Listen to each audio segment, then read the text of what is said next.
ছাত্রদলকে বলা হয় বিএনপির আদর্শিক কর্মী তৈরির আঁতুড়ঘর। এই সংগঠন থেকে গড়ে উঠেছে বিএনপির বহু কেন্দ্রীয় নেতা। বর্তমান বিএনপি সরকারের এমপি মন্ত্রীদের অনেকের রাজনীতির শুরু হয়েছিল ছাত্রদলের হাত ধরেই। তাই ছাত্রদলের নতুন কমিটির নেতৃত্বে কারা আসবেন তা নিয়ে শুরু হয়েছে নানা আলোচনা।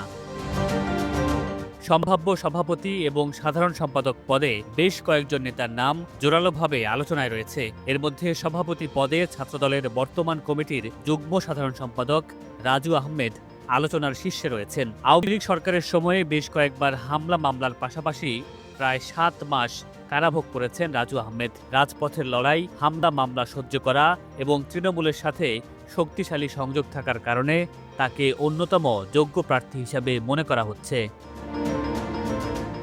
এছাড়া সভাপতি ও সাধারণ সম্পাদক পদে সম্ভাব্য প্রার্থী হিসেবে আলোচনায় আছেন বর্তমান কমিটির সিনিয়র যুগ্ম সাধারণ সম্পাদক শ্যামল মালুম, সাংগঠনিক সম্পাদক আমানুল্লাহ আমান এবং ঢাকা বিশ্ববিদ্যালয় শাখা ছাত্রদলের সভাপতি গণেশ চন্দ্র রায় সাহস, সাধারণ সম্পাদক নাহিদুজ্জামান শিপন, ছাত্রদল নেতা আবিদুল ইসলাম খান।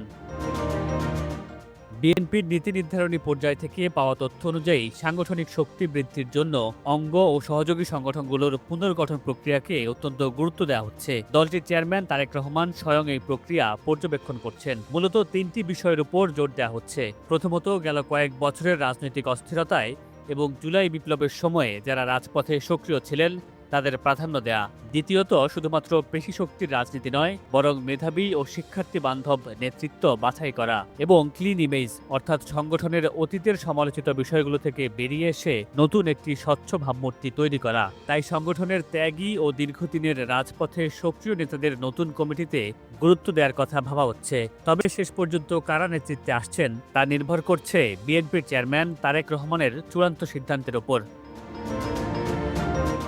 এদিকে সম্ভাব্য নতুন কমিটি নিয়ে ছাত্রদলের নেতাকর্মীদের মধ্যে ব্যাপক আলোচনা ও প্রত্যাশা তৈরি হয়েছে।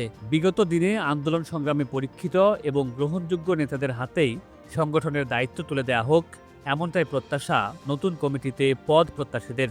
একই সঙ্গে নেতৃত্ব নির্বাচনে কেবল ঢাকা কেন্দ্রিক না হয়ে সমগ্র দেশের তৃণমূল কর্মীদেরও মূল্যায়ন করার আহ্বান জানিয়েছেন ছাত্রদলের নেতাকর্মীরা।